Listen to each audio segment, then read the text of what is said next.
ಅಲ್ಲ ದೀಪ, ದೇವಸ್ಥಾನದ ಮುಂದೆ ನಿಂತು ದೇವರೇ ತಪ್ಪು ಮಾಡಿದಾನೆ ಅಂತ ದೇವ್ರ ಮೇಲೆ ಕಲ್ಲೆಸ್ತು ದೇವ್ರಿಗೆ ಬೈದು ಆಮೇಲೆ ತಾನು ತಪ್ಪು ಮಾಡಿದಾನೆ ಅಂತ ಅರಿವಾಗಿ ಆ ದೇವ್ರ ಹತ್ರನೇ ಕ್ಷಮೆ ಕೇಳ್ಕೊಂಡಂತೆ. ಹಂಗಾಯ್ತು ನಿಮ್ಮ ಅಣ್ಣನ ಕತೆ.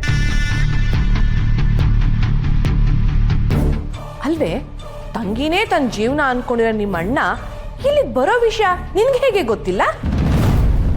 ಏನ್ ಹೇಳ್ತಿದ್ದೀರಾ ಮೇಡಮ್? ಇರೋದನ್ನೇ ಹೇಳ್ತಾ ಇರೋದು. ನಿಂತರ ಕತೆ ಕಟ್ತಾ ಇಲ್ಲ. ನಂಗನ್ಸಿರೋ ಪ್ರಕಾರ ನೀನೇ ನಿಮ್ಮ ಅಣ್ಣಂಗೆ ಕಾಲ್ ಮಾಡಿ ಚಿರುಗ್ ಅವಮಾನ ಆಗ್ಲಿ ಅನ್ನೋ ತರ ಮಾಡ್ಸಿಲ್ಲ ಅಂತ ಏನ್ ಗ್ಯಾರಂಟಿ?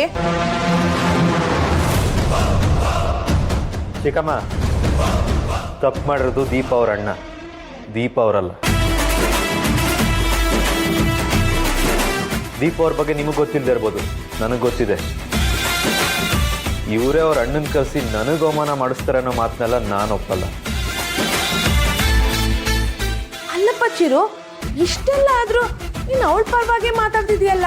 ನಾನು ಯಾರ ಪರವಾಗೂ ಮಾತಾಡ್ತಲ್ಲ ಚಿಕ್ಕಮ್ಮ, ದೀಪ ಅವ್ರ ವ್ಯಕ್ತಿತ್ವ ಏನು ಅಂತ ಹೇಳ್ತಾ ಇದ್ದೀನಿ ಅಷ್ಟೇ. ಇಂದೇ ಡೌನ್ಲೋಡ್ ಮಾಡಿ ಮತ್ತು ನಿಮ್ಮ ನೆಚ್ಚಿನ ಶೋಗಳನ್ನು ಆನಂದಿಸಿ.